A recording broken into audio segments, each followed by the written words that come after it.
Hello and welcome to the two-man power trip of wrestling. I am your host, JP John Paz. With me today, very special guest. I love that little bit of a sound effect going on there. Yep. He is, of course, the Rocket Wheel himself. He's been in AEW, NWA, MLW, GCW, Championship Wrestling for Hollywood. I mean, geez, he's been everywhere. Mr. Jack Cartwheel. Jack, welcome to the two-man Yes. power trip. How you doing? Yes. What's up? I'm doing great. How are you? Very good. What's going on in your world? Man, just had a killer leg workout earlier today. I wasn't able to find my lifting belt though, so I wasn't able to go as heavy squatting as I wanted to, but stuff's good. I slept in a little bit from the travel from Mexico this last weekend, so had a nice little sleep and ready to kill it this next weekend at GCW. Love it. What's going on down there in Mexico? Was that Triple A? Yeah, so there was Triple A on Saturday, and then a more of a festival on Sunday in Juarez. So AAA was in Tijuana on Saturday, and then we traveled overnight to Juarez, and it was tons of fun. And all the shows at the Crash in Tijuana, it's just electric there. Like the crowds are always awesome, and they love seeing some white boy lucha. So it's good. Yes, yes.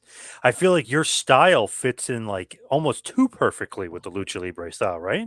Definitely, and it's because I definitely started with pro wrestling in 2019, well 20 at the very end of 2018, here in Sacramento, a lot more of a pro wrestling style. However, when I moved to Los Angeles for school, I started training with Lil Cholo and Mariachi Loco, who were doing lucha training. So I've probably had more lucha training than actual pro wrestling training. So it was easy to kind of change my style a little bit, and it definitely helps with my athletic background to do more lucha stuff rather than all your slams, all your suplexes and whatnot. So Is that yeah, the style you like the most though? That like you can easily do that better, basically? I would say yes. However, not in terms of how the matches are structured. I like to bring the lucha libre style of wrestling to an American psychology of wrestling, and it goes over very well in Mexico and fairly well in the U.S. But when you bring a lot more American psychology to Mexico, it blows their minds. It's like what's going on? Like they're not just randomly doing stuff. It's like no, we're we're setting stuff up and whatnot. So it's good. Interesting you say that because a lot of people will complain about some of the American wrestlers having no psychology nowadays. So very Oh interesting you say that. Yeah. yeah, for sure. But it's even worse there. True. Yeah. I mean, some of that stuff, obviously, they're just doing it and they kind of going through the motions. And some of the spots, I know some of the older wrestlers will complain. Some of the spots they do in Mexico, they're kind of leaping over each other. And, like it quote unquote doesn't make sense, but it's accepted down there. People just go with Absolutely. it. I mean, a big part of it there is I feel like a lot of the Mexican crowds, they're there to like legitimately just go freaking have fun, go get drunk, a little borracho, have a good time, watch some dope wrestling, see some like just cheer, boo the bad guys, cheer the good guys, and they don't get into it as much as get into it as in like the psychology because they're there to have fun. They're not there Right. to write their blog. Yep. Yep. So, did you know about Libre like before you got into the business? Like, was that something you liked? Yeah. Well, I feel like 'cause unlike a lot of indie wrestlers and pro wrestlers, I really didn't grow up watching wrestling. It was not a big part of my childhood. It wasn't a big part of my teenage years until maybe around 16. So I fell in love with watching wrestling through PWG, through Lucha Underground and WWE as well. But so falling in love with PWG, it kind of came from like Bandito and Dragon Lee and Kota Ibushi were the guys who I first saw that and I was like, whoa, that's freaking sick, rather than very old school things. So yeah. I'm sorry, I forgot what the exact question was, but Well, basically Lucha Libre, like how into it you were kind of coming into the business. yeah, and it just the visuals of it's so awesome, and the there's a lot of pageantry to it too that sometimes can get lost in a American pro wrestling show, but definitely should be there, and it has to be there at lucha shows. Like their gear is freaking sparkles everywhere, and we love that. It's shiny. We Yep. makes it look good. So where did you find like PWG and Lucha Underground and stuff to get into? Were you watching like online, or did you actually go to the shows? Yeah, well, I would watch it online. I would watch like one of my favorite things to watch before football games, because I grew up playing football, were like just highlight videos and highlight videos. So there was a quick turn of like I'm watching these football highlight videos and I see like one from a PWG or like wrestling crazy videos like that. And not that that was necessarily like my very first introduction to wrestling, but that's where I saw those videos at first, just online, just on YouTube, getting hyped up and then seeing those, and I'm like, whoa, that's just as cool, if not cooler. Um, but in terms of when I really wanted to jump into wrestling, it was when I was watching WrestleMania 33 with Roman Reigns walking down that entrance way, and I was like, man, at a I was in a very interesting spot. I felt like mentally throughout high school, and I didn't know like what I wanted to chase, what I wanted to do. And I heard a very strong quote from a guy who I still follow, Gary Vaynerchuk. He's a big fan of wrestling also, Yeah. but he's like, you shouldn't want to chase a money, you don't want to chase fame, but like chase a feeling. And in that moment when I was watching WrestleMania with my friends, I was like, man, that's that feeling that I wanted, that I want to chase, that something that I can really dig my feet and my passion and my brain into it. How can I get there? And it's been an amazing journey so far, and hopefully one day I will get there. What was it about Reigns that you like so much? Oh, I think it was just the confidence. It was just like, oh, that's just walking down there and just the visual of it, and like he was that guy. He was the guy like back then, even in 33, when it didn't seem like it to many people. And it's not like I was a huge Roman Reigns fan at the time either, but it was just the visual of like, man, this everything's coming here for this moment. This is just exciting. You just want to see something go down, and I kind of put myself in those shoes as a point of view, and my phone screen for the longest time was that entranceway from the gates, or from the entranceway, and just looking at the crowd, and how amazing and mystical and just over the top that could be. That's a feeling that I wanted to chase, and I'm learning throughout this process that that feeling isn't the pinnacle. That's not the pinnacle of what I'm trying to do. That feeling happens every single week, and that feeling just gets better and better the more controlled and confident I can be in this journey. If that makes a little bit of sense, because Yeah, absolutely. at first I come around, and the matches just go by because I'm so worried about other things. Now that I have a little bit more experience, I can take in those matches while I'm doing it that I wasn't able to before. I can actually process these things that are going on. Just a little bit of learning when all the veterans are telling me to slow down, and they're right, because I don't get that feeling when I'm so worried about what's going to happen next. Yeah. What do you think about Reigns now? I feel like now he's even more in control, and he Oh, way really more, has hit his way stride. more. I mean, he's the Yeah, man. He's the quote unquote goat right now. Yeah. man, it's wild. Yeah, I can see it. It's he's the head of the table. I love it. I think it's great. It's and what sucks is I hated the whole entire Shield. I wasn't a fan of any of the Shield people. I know I said 2016, but there's a little like I would hop in and out. Right. But because I was the biggest Ryback fan. Like super random that Wow. Ryback was my Nice. guy in like 2012 to 2014. Like what Ryback was my guy. And then this random group of people came in, tearing away his title shot. Finally, when I wanted to see him kick some ass, they took it away. So for the longest time, I had no love for any of the Shield people. And then, they came around eventually, obviously. But from being a Ryback fan to for them winning me over, I thought it was funny that like, oh, those three guys that destroyed my guy, they're actually the guys. So Yes. it's been interesting emotional journey.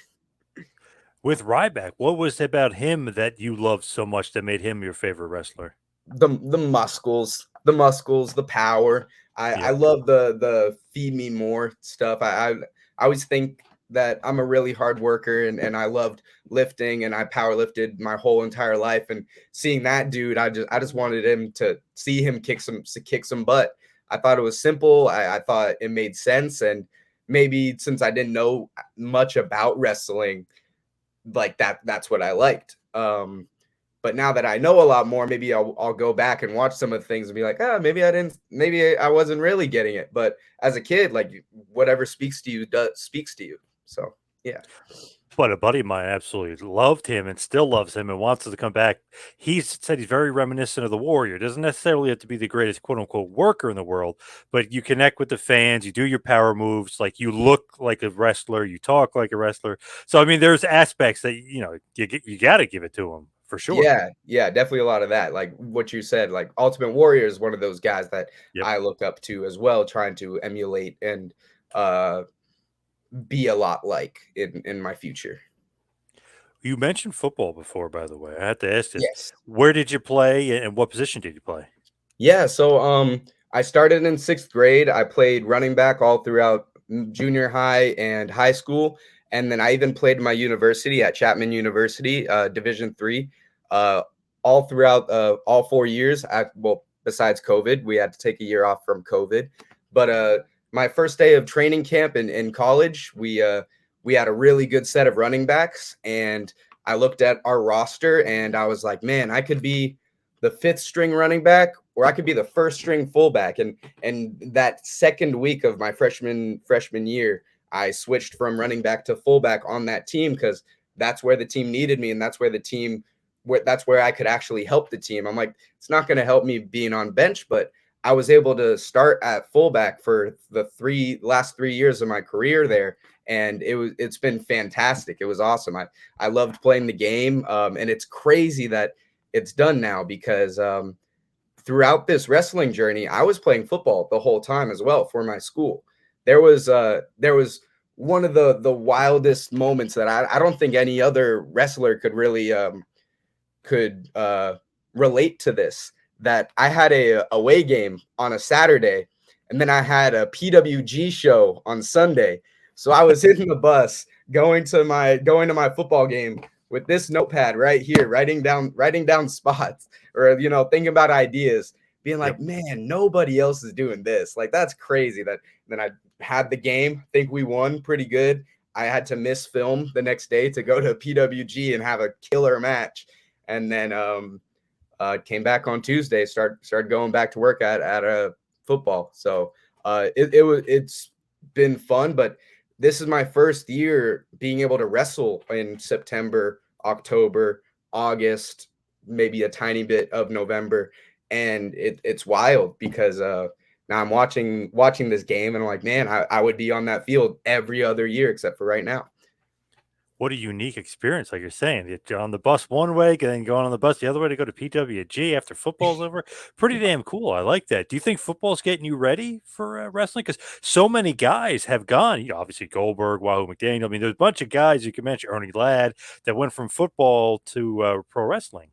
Yeah, definitely. And I think a lot of it is you'll hear it very often, but I think it's very true. It's like it teaches you the discipline to be on time, to not miss stuff, to work hard, and like you're only cheating yourself when you don't put the effort in.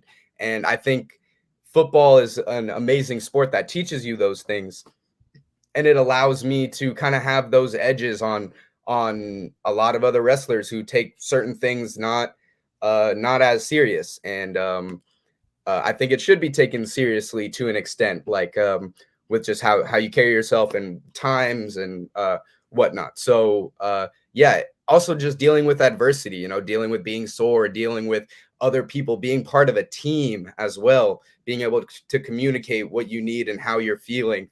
Yeah, so I definitely think football is very important, and a lot of people get trash talk from making that direct change from football to pro wrestling. But to me, I believe that's more of a when it's straight from the NFL to the WWE. Like I get that. It's Yep. like, okay, but do you actually like wrestling at that point? But so I think there's a lot that can be learned from football. Not everything translates to wrestling, but just becoming more mature, learning, taking criticism. There's just so many lessons that can be learned from that amazing sport, and I was fortunate enough to have a lot of experience in it. It's crazy. When I watched you wrestle and see some of the stuff you do, which is amazing, I was always thinking, like, oh, this guy's got to have a gymnastic background or something. I didn't think football. I didn't know you Yeah, had a football background. So that's pretty crazy. Any gymnastic background at all or no? yeah, definitely, definitely. So Oh, okay. my gymnastics career, very similar to kind of how wrestling was the last 3 or 4 years was. Um, I started like super young, like 5 or 6, and I did competed gymnastics, like not professionally, but like competitive gymnastics where you're going to meets, you're getting scores, you're getting medals and whatnot. From 5 all the way to maybe 16 or 17, and Oh, it wow. was after 17 when I was like, you know what, I'm gonna take all these skills that I got from gymnastics and apply them to wrestling because I feel like that's a little bit more cool. That's a little bit more fun. I loved competing in gymnastics, but I really wasn't that good at keeping my toes pointed every single time, bending my knees. I was cool at chucking crazy moves, but I wasn't good at doing those crazy things Right. with grace and with pointed legs and straight legs and pointed toes. But I was that guy who would try that skill that everyone else on the team was like, "What a Tkachev? That's insane!" It's when you fly over the bar from going forward to backwards, and I think that's a big thing that I got from gymnastics was being able to kind of just chuck some things and then being like, screw it, I know it's dangerous, but I have a lot of spatial awareness and be able to get over that mind barrier that you need to in order to do a certain thing. um but yeah, a lot of gymnastics background. I was much better at floor and vault than the other apparatuses. I was terrible at pommel horse. I have short arms and a big butt, and that's not good for pommel horse. I can't even swing around, so that was a big part that made me be like, oh, I don't want to do full gymnastics like that. But also in the same way that since 6th grade, I would have to take a break for 4 months during football season and kind of I was like going like this throughout the summer, drop down plenty, and then have to make up all those skills and all that training that I would have lost throughout that season. But I think it's more important to have that dichotomy of being able to do multiple sports rather than really fully set in on one thing because that's I don't think anything mm, is that important to like take over your whole life, you know? Yep. It's so interesting though, because you got football, obviously pro wrestling, but the gymnastics. Does many Mhm. people do gymnastics and football? I wouldn't see that being a combination, except for Garrett Wilson. I just heard, who's the receiver for the Jets. I heard he did a lot of that kind of gymnastics and stuff. So that was Oh, the only cool. other time I've heard of like football and gymnastics kind of teaming up. Cool. Yeah. Yeah. Well, here's another one. Yeah, But he was yeah, doing it for like a lot of footwork and stuff for yeah. football. It's a lot of it so for two like really specific things is obviously like a lot of the floor stuff. You see all those NFL guys, you see all the WWE guys. I feel like most people who are like pretty athletic can do a backflip just from the ability to jump and have that power. So I feel like that's one big thing, like the bouncing from floor, the bouncing from vault, the leg and spatial awareness. The second one, I would say from like the rings and pommel horse and P bars is a lot of the front shoulder and front chest directly applies to bench press. But bench press doesn't apply to those movements. So you have like a lot of strength built up right here that can help you bench and help you push. Like in football, you got to have your thumbs up and hands in. So you got that Yep. movement, and that's like tons of gymnastics when you're throwing your own body up. But yeah, What a combination there. I love it. Gymnastics to football and into pro wrestling. You gotta love yes. that. Who's your football team? Who's your favorite? the Dolphins fan. Nice. They'll be playing the Giants next week and probably killing them because the Giants are absolutely terrible. Even though I love them, they're terrible this year. Dolphins will actually look really good, minus Man, the Bills game. about time. Yes, yes. It's been like a slow last 4 years. You've seen them kind of slowly like creep up, and I think now it's their time. They made the playoffs last year, and I'm just super excited to see where they go. If Tua can stay healthy, I mean, look, you got Yeah, Waddle and Hill and that rookie A Chain. I mean, he's awesome. man. Yeah, where did he Mostert is come one of the from? fastest guys. Yeah, he's just a rookie that they got. They got the fastest team in the NFL by far. Yeah, definitely. So with wrestling, obviously, we love football here, but as far as Yeah, wrestling is concerned, I just wanted to bring this up. I know you saw it, but what the heck is the Elite doing? Are they making Adam Page and the Young Bucks? They making fun of you on their YouTube channel? What the hell's going on with the Elite? man. I don't know Or what they're to think calling you about. out? Maybe it's I don't know that. what to think about it. I mean, they know where to find me. I've emailed all of them at some point. I have definitely messaged. So I don't know. I don't know. It could have been like I get it as the gag, and I think it's fantastic. There's two ways I could look at it. There's like, oh, I'm like, oh, if too many people start doing cartwheels, they'll forget about me. But I was like, that's so silly. Like I love it. I'm looking at the guys that I fell in love with pro wrestling, like PWG. The Young Bucks. They're killing Yep. it always, and they're doing cartwheels. Like hell yeah, do some cartwheels. And I don't know how to respond to it. How to really I made like one little tweet, but I mean, I don't know. It seems very, very exciting to me. I think it's awesome. I think that I can give them a lot of pointers. They can all do better cartwheels than that. My great great grandpa Archibald Cartwheel invented it. So we'll make sure that they don't make my family name a joke, because it's not a Right. joke. It's a cartwheel. um That's yeah, so crazy though, right? it is. It is. And AEW is actually in an hour away tomorrow, and I would have hoped to be a part of it, but it is what it is. Um, but yeah, I think it's something to be said that I'm on a radar. I'm on many radars, and I shouldn't take it in a bad way. I should take it a great way. That they make tons of content. They need so much content every single week. So why not at one point see my stuff and then take a look, take a little people point of it, like Matt Hardy did a freaking cartwheel. That's Yeah, amazing. I saw It's that. Yeah. awesome. But then also there's the part of me that's like, dude, it has nothing to do with you. It's a move. It's a regular move. Like it has nothing to do with you. Like oh yeah, let's do a cartwheel. But I actually asked my wrestling trainer, my original trainer from Sacramento, Sir Samurai. I'm like, hey, like, did you see this? What do you think about it? And he's like, there are many worlds where that has nothing to do with you, but I don't think this is that world. I don't think I like there had to be some sort of thing. I don't know if it's calling me out, and I love it if it is. Please, let's bring it on. Let's do something. Like, are you kidding me? I would never want to miss that opportunity.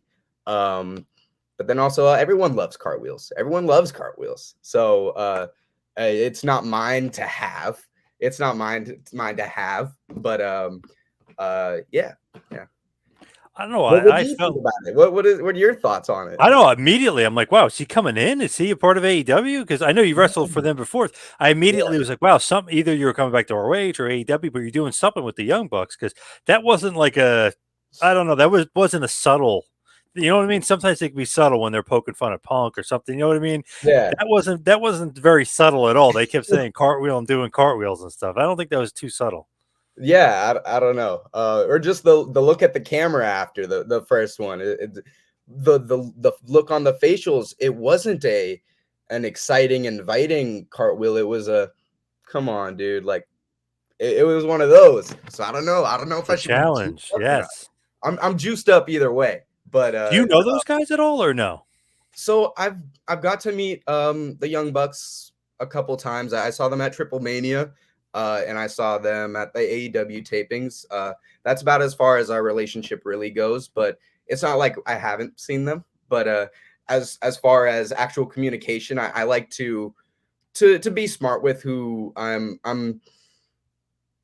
communicating with at all times. You know, I don't want to be that guy who's like trying to stick my hand into places that it doesn't belong, but also I want to be respectful and of course introduce myself. But as far as just more than just an introduction, there hasn't been much. But I've definitely met them, which is great. So I know you wrestled Takeshita before. I think Brian Cage and the Acclaimed in AEW.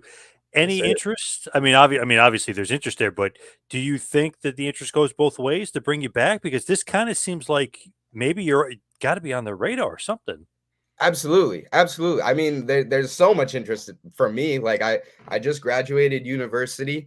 And 3 months ago, I spent the last month in Japan. So right now is my now or never. You know, like I need to be able to do this full time if I want to make something out of myself the way that I want to. And the AEW is an amazing opportunity to go and do that. If I know that we've had talks in the past, but nothing has been very, very legitimate and serious in terms of like contracts or and whatnot. However, I know that they're a fan. I see that. I when I was at other tapings, I've met wrestlers who know me that I didn't even necessarily know them, which is insane.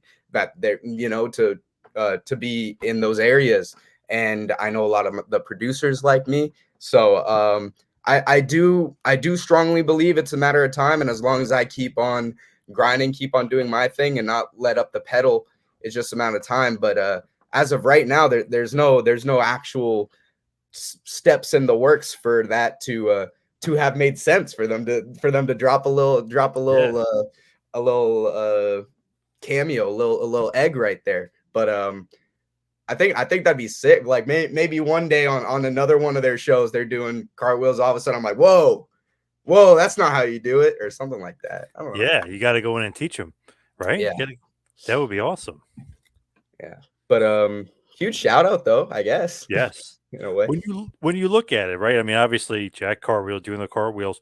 Where does that come from? I mean, is it just that you love doing cartwheels? Or like, where does the name come from? Where does the cartwheels like? Where does that emanate? I know, obviously, it's the gymnastics background, but where does that actually come from fruition as far as being a wrestling name? Well, it comes from like when I enter a ring, when I enter a match, my goal is to make the fans like forget about their regular life, just have a great time, just have fun. And I'm thinking like, what else is more fun than cartwheels? Like what else is more silly, whimsical, a way for you to like forget whatever is really going on in somebody's life? I'm like, let me just do cartwheels. And then there's that aspect of it. There's an aspect of it brings in a lot of fans who don't know about wrestling. Like I'm sure you may have not have heard of Kota Ibushi, but you've seen a cartwheel, and maybe someone who's not a wrestling fan can see that and they can love it and they could get into it. It's a taunt at the same time. It's a celebration at the same time. It's a pose at the same time. So there's a lot of really good things about it that I've been finding out. In terms of like how it started, my it is very close to my real name. I don't know if I should say my real name, but it's very close to it. So Right. that's the actual answer. Hmm. But also growing up with my actual name, a lot of people would call me Cartwheel growing up. So there was a big aspect of that. But when I first got into wrestling, another person who in my local scene had the name Jack Hammer, which is what I really wanted to be, but somebody else had it. So I was like, you know what, this could work too. And apparently the name is a lot better to some people than I would have thought. Yeah, Jack Cameron might be a little bit too. You know what I mean? Yeah. Yeah, But, that I mean, we could make it work. We could make it yeah, work yeah, you somehow. could. I don't know. I like cartwheel better because you can do cartwheels and people will be like, "That's cartwheel." You know what I mean? Yeah, it For works sure. easier. Yeah, For easier sure. to Yeah. remember. Yeah, that's another big thing is I whenever I enter a show, I want to make sure that people leave remembering my name or at least leave remembering what I did.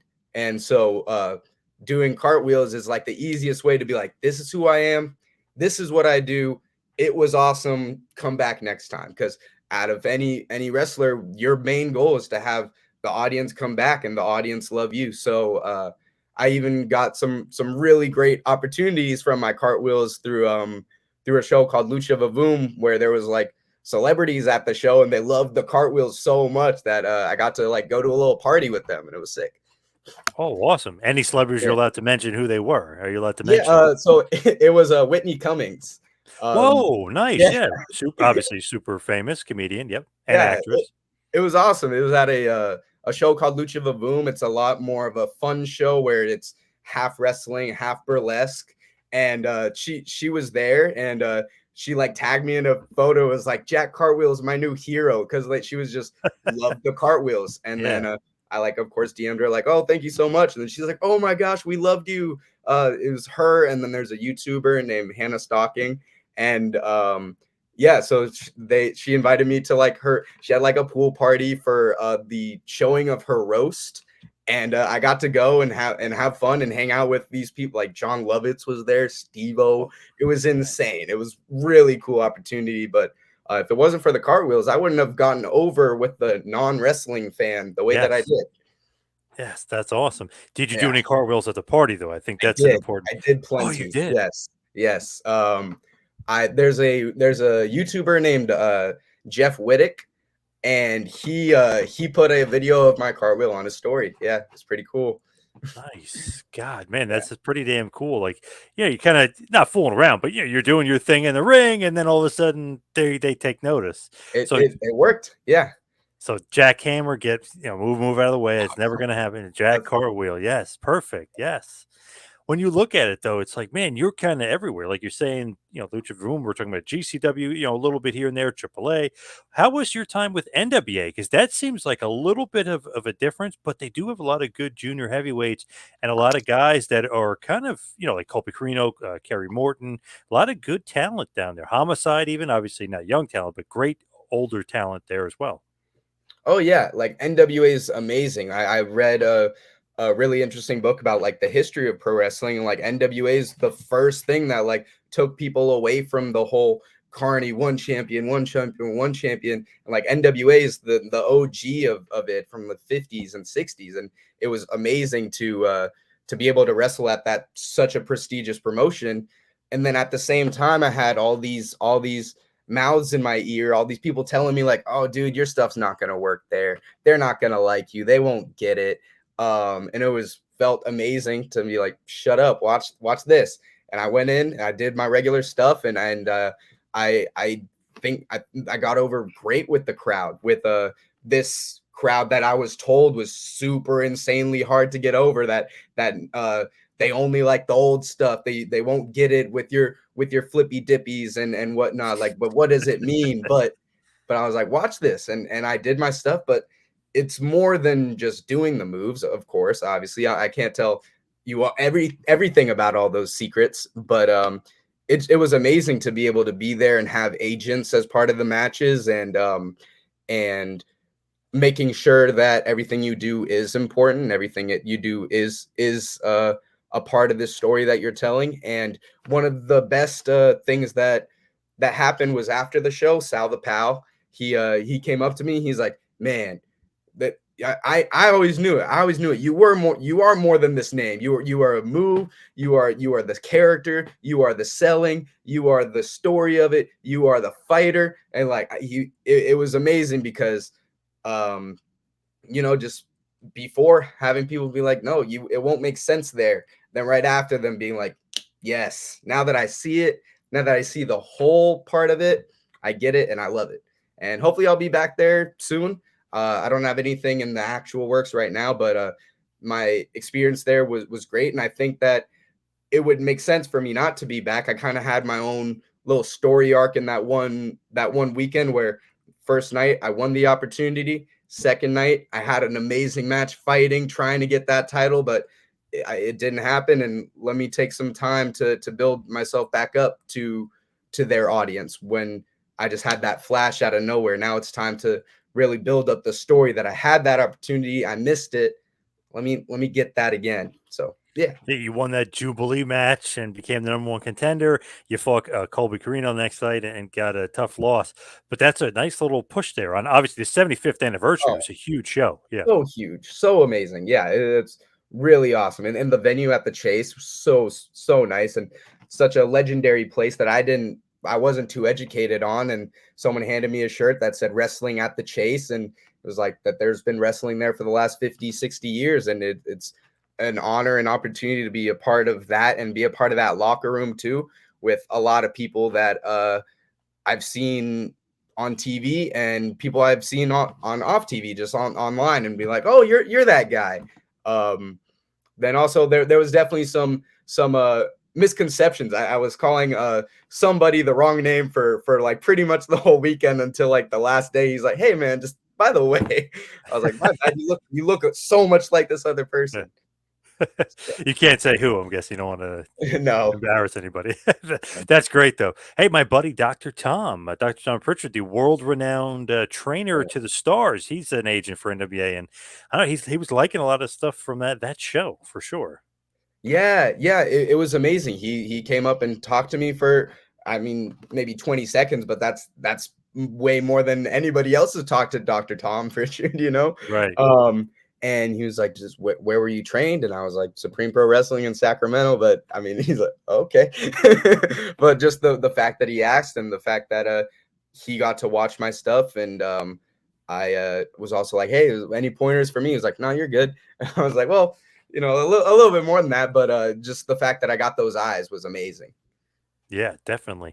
Do you get a lot of that? Not from him, but from like other old school guys, like you're saying, like, oh, flippity dippity stuff. Do you get that? Like, oh, come on, because they don't really know you and maybe haven't seen it, but they see, oh, Jack Cartwheel, this guy's going to be like those other guys with no psychology, just doing high Mm. risk moves. Do you get that a lot?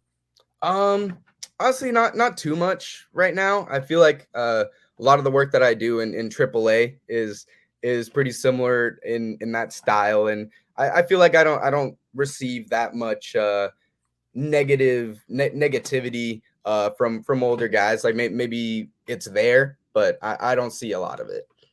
I know Um, Conan put you over on his podcast, K100. He yes, was saying that you're great and stuff, and obviously he's the booker. I mean, he books you down there, so obviously he knows.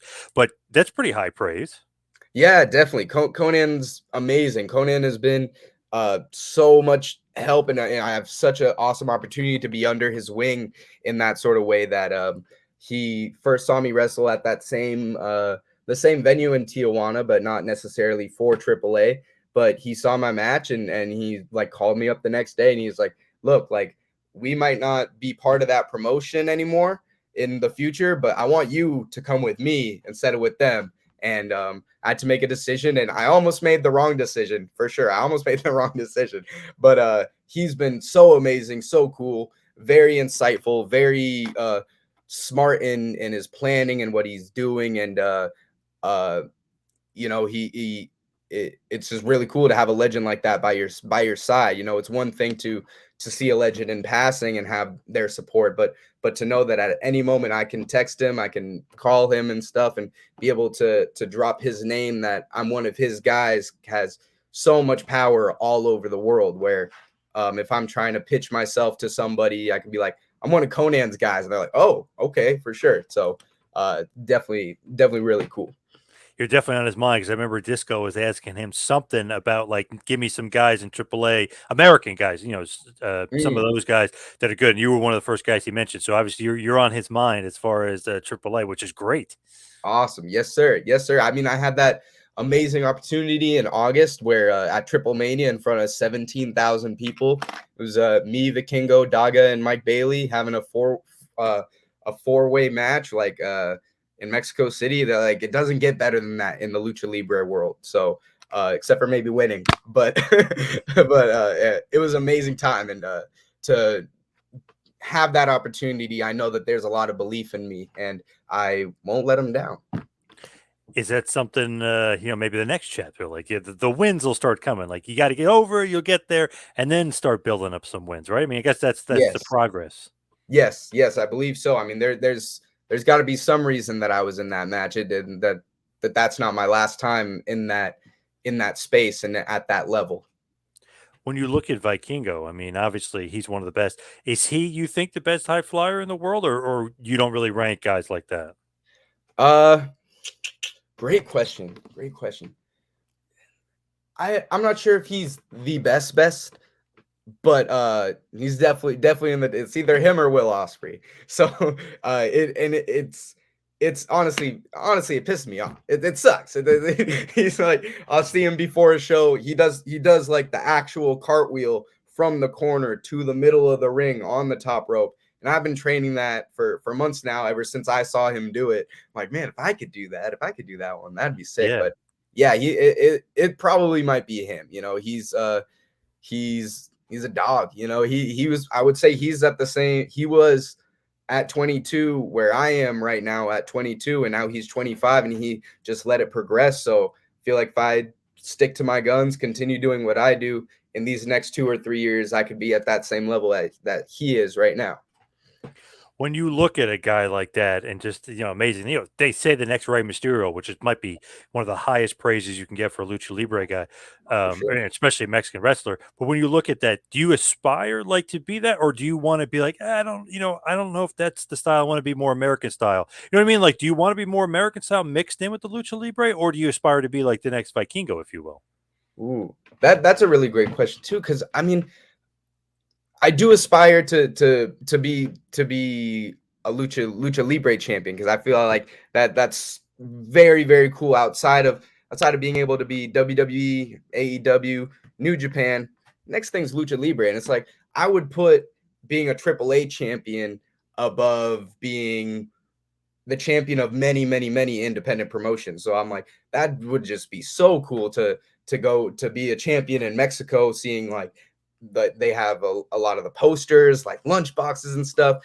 Kids this past weekend would just tap me on the shoulder, and I would turn around, they would do a cartwheel, and I'm like, let's go. That's it right there.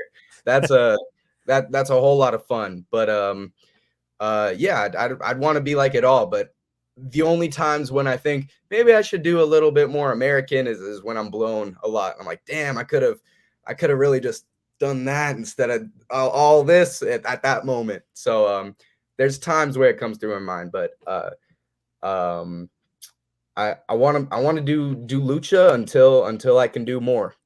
So yeah. More selling though, right? Than some of the lucha libre guys. I feel like sometimes the selling isn't there. It's just bing bang boom Yes. next spot. In American That, style, you want to slow it down and sell. that's what I was gonna say a lot with Vikingo is he gets the selling the way that American wrestling happens, and that's also why he above of being one of the best high flyers, being able to do all those insane things, is like when he sells, like it's awesome, because uh he does all this crazy stuff, and he's earned that right to be like, and he has that, yeah, he has that dog in him that comes out in the matches, and then that right at the right moment where you want it, and you're like, oh yes, he's making that comeback, and just so much fire in him too, and so big fan of that guy. He is amazing. He's one of the best today, for sure. When you look at Crash, right, and Triple A and stuff, obviously no more Crash, right? I mean, that's in the rear view because Triple A. I mean, you can't do both, right? I mean, I think Yeah. there's a pretty good stance on basically saying, hey, you work here or you work there, right? Yeah, that's basically it right there. There's a little bit of an issue with them. But who else in AAA do you like working with? And maybe we might not know, or maybe like Aramis or something that we're not as familiar with as far as some of those guys that you love working with. Yeah, I mean, you just named one right there. Our Aramis is so freaking talented, and I don't get it. I don't get it in terms of like, you see him and you see his body, and like he doesn't look that insanely athletic, and then you see the things that he can do and his presence, and it's amazing. So I was like, Aramis, Ray Horace is always awesome. I love working with Mr. Iguana and Nino Hamburguesa, doing like comedy spots there. Those are fun. Gringo Loco is all over the world as well. Those guys are very fun to work with. Commander, of course, if he ever comes back. But Laredo Kid, of course, as well. All these guys, all those guys get it, and they're amazing. And there's a reason why the back of AAA is on a lot of their shoulders. And yeah, Penta's amazing too, but I Oh, haven't of been able to course. work with him too much. I've like a little bit here and there, but once I get there, I'll get there. Now I've talked to Dorian Roldan, of course, the big Mm, boss there. I've talked to him a few times. He kept awesome. mentioning about basically kind of wanting to break through in the US. I know that you guys in AAA have been there a few times. Do you think with you a part of it, could that even help even further break? You know what I mean? Like have a US star, an American star, and kind of break into AAA as far as not just maybe teaming with AEW, some, but really doing their own separate shows in basically, maybe big Mexican areas or big Spanish areas, but having a USA American wrestler in with AAA stars coming to America. Yeah, that would be amazing. That would be awesome. And that's been the story, and that's been the idea the last couple years, and especially this year, that they're having American producers coming over. They're having people from maybe a Netflix or HBO show coming in. They have their stuff being produced on Space TV right now in Mexico, but how cool would that be for it to be available here just as easy?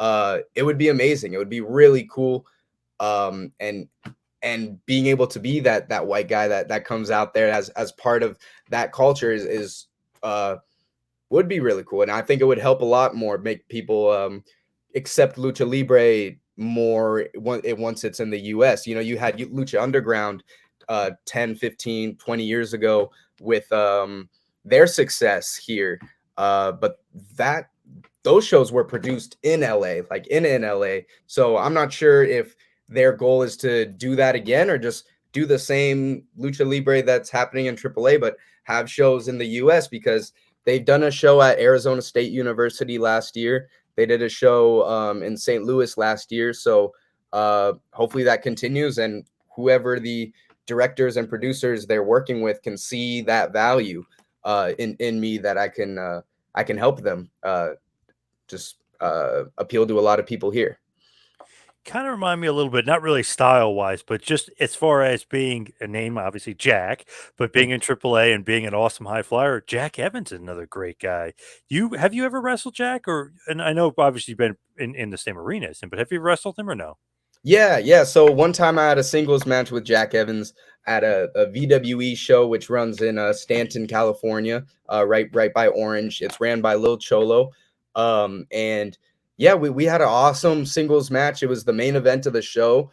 The only issue really with it was the people right before us went like legitimately 30 or 40 minutes in some like really, really long match, and it was like a really, really long show. And by the time me and Jack Evans came to do all our insane, really cool stuff, we planned a main event match. It was sick. But then like the crowd really wasn't there for it because they were tired. They were done. Yep. The Yep. ropes were done too. Let me tell you, the Wow. ropes were Yeah, shaking not like good. that. But yeah, it was awesome, awesome match. I think there was a little bit of like some aggression in the beginning too, of like who's the real Jack, what's really going down there, and all love for all the stuff that he's done, and it looks amazing, and I've seen the double moonsaults from the cage, Phoenix splash from the cage. It's amazing, and hopefully we'll do it again someday. But yeah, I've had some experience with him, and really cool, really awesome guy, and yeah. He's kind of one of the OGs. I mean, he's been doing it, God, 20 plus years. He's one of the OGs of that really, not really indie style, but that just like crazy balls to the wall, high flyer style, which has become so popular nowadays. Yes. Yeah, and I saw one tweet that it was like tag a wrestler who wrestles like renters do. And then the first video was Jack Evans doing the double moonsault off the cage. It's like, yeah, that's sick. That's what we want right there, to get that grittiness out. I know some like the old timers will complain about that style, but don't you think a lot of the fans nowadays want that style? You know what I mean? They're kind of clamoring for it. That's why it's kind of more in vogue. Obviously, like you're a little bit different because obviously you got the psychology a little bit more in the selling, but don't you think it's a little bit more in vogue with that style? That's what the fans are kind of asking for. Definitely to an extent, and especially on online and social medias, it's hard to tell a 10-minute wrestling match story in a 1 minute clip of your match and Well, highlights. that So too. Yeah. there's Yep. definitely certain things that go viral easily than or easier than other things. But then I still think at its core, if you really want fans and if you really want people, it can never be only just that. Um, but of course they are asking a little bit more from it, because if you're a promoter, I want to have the guy on the show who's going to produce a video that a fan takes that gets 30,000 views. Now all of a sudden, speed stick wrestling is a household name because you saw a random video from Barstool of this dude doing a crazy move. So I do think that fans like it a little bit more, and they're getting to it, but at the core, you still need that emotional connection. It's a nice little buffet though to have, all the different guys. Like WCW had the awesome cruiserweights back in the day, to Yes. go along with the Hogans and the Stings and everything else Hmm. with the Yeah. storytelling. But as we wind it down here, we'll head towards the finish. I did see you were in Japan as well, and you mentioned you were in Japan. Where were you working in Japan? Were you in All Japan? So I got to do one show with All Japan, which was really awesome, but that wasn't on my schedule originally. I went over there for GLEAT. It's either GLEAT or GLEAT. But it's the gimmick of it is it's great, but with an L instead of a R. Yep. And it's ran by Sema and Kaz Hayashi, and it's owned by the people who used to own Noah, and they sold Noah and started GLEAT. And it was amazing. It was awesome. I did 5 shows total in 20 days. I got to go to Disneyland. I got to go to Osaka and Sapporo all in this 20-day span. And it was amazing. And all the wrestling knowledge that I got to go watch a couple of shows as well since I was there already. Yeah, it was so much fun and really cool. And I could definitely expand more on that. But it was definitely a feel of so much legitimacy and professionalism, and it was just great to have that opportunity to go and be like, dude, all this hard work, the stuff that I've done has gotten me to this place where I can go to Japan and freaking wrestle and get paid for it. Like that's just amazing in itself.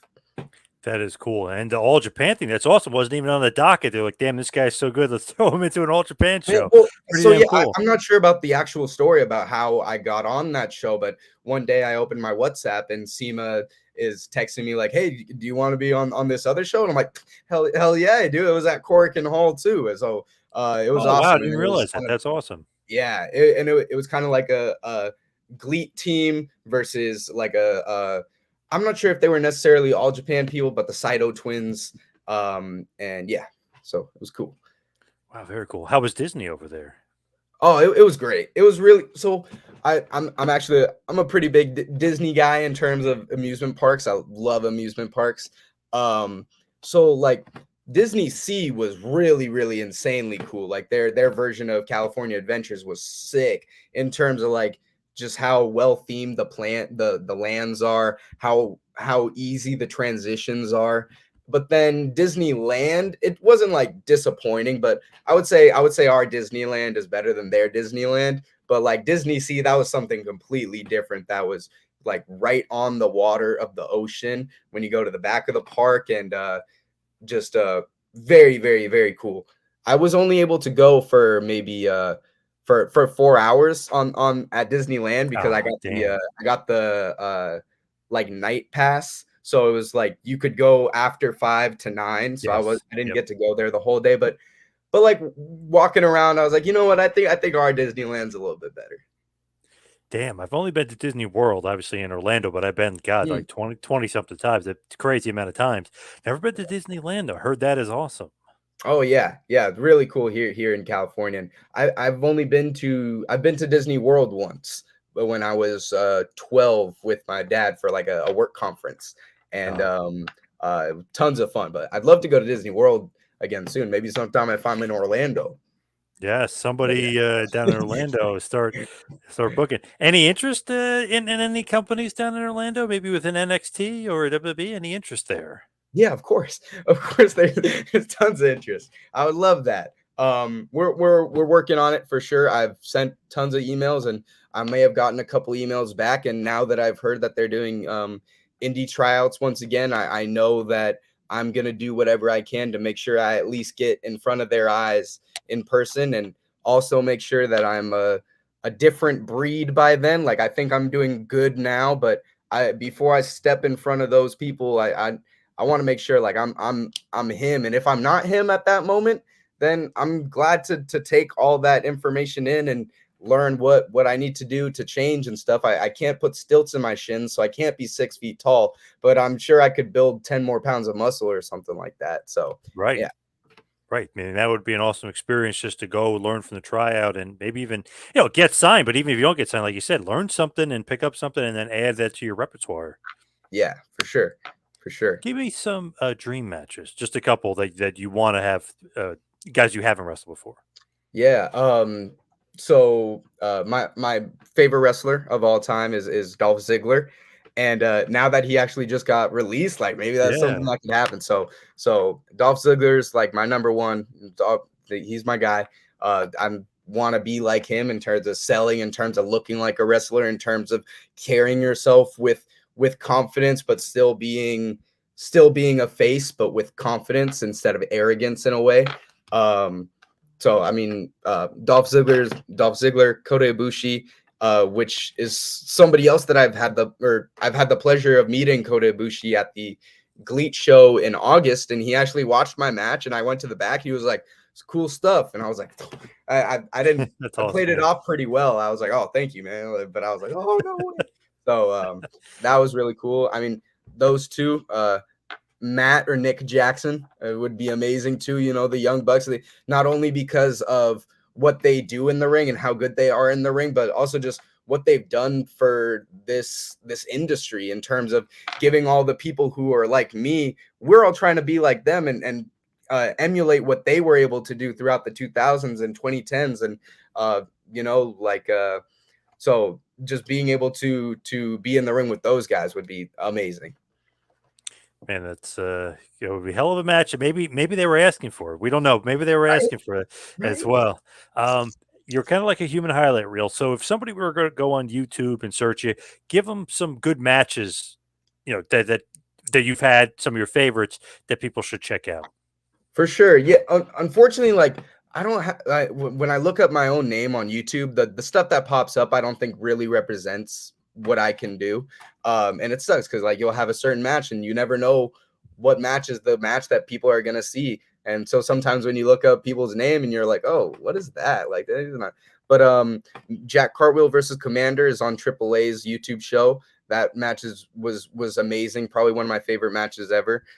Me versus Tetsuya Izuchi from this last month's Japan show from GLEAT is amazing. If you want to check me out from AEW Dark, if you look up Jack Cartwheel Dark, I'm on the shows in Stockton and Sacramento that maybe like in the middle of those, but definitely some of those matches. I'll pop up a lot with I have a couple matches on there from like other promotions, and it sucks that when you look up my name on YouTube, some of those are the matches that pop up, and I know I'm a lot better than those matches. So uh YouTube's interesting with that. Got to check you out everywhere you are. So what's next for you? So this weekend I'm going to GCW in New Jersey. Then it's just a lot of wrestling coming up. That weekend's the next weekend's another GCW, and then home in Sacramento, and then the weekend after that I'm going to Toronto. The weekend after that I'm doing stuff in LA. I think the weekend after that I'm doing stuff in St. Louis. So just a lot of traveling and just a lot of trying to grow my name, grow a brand. I think that's something that I could be doing a lot better in terms of like a consistent brand and consistent colors, a color wave that I could keep on with that I love and can stick with. But in terms of like what's next for me, I'm trying to just monetize this and do it as much as I can. I love doing this, and I think it's gives me amazing, insanely cool opportunities every single weekend. But in order for me to like fully be successful in it, I need to put some pen to paper. So that's what I'm focused on, and that's what I want to do soon. Love it. Where can everybody follow you? Social media and otherwise.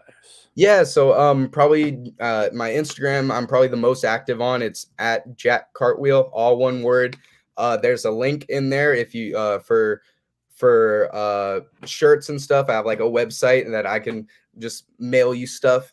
There's Twitter, which is Jack Cartwheel as well. And just recently, I've kind of been posting a lot more on Facebook, which is Jack Cartwright on Facebook. So Whoever that yeah, is. I don't know who that is, but Yeah, whoever that's the where hell I that post is. my wrestling stuff. Yeah. Yeah, thanks, Jack. Good stuff Mhm. there. But Jack Cartwheel, the human highlight reel, if you will, So the rocket wheel. Thank you so much for all the time. Really appreciate it. there we go. Of course. Thank you so much. It's been a blast.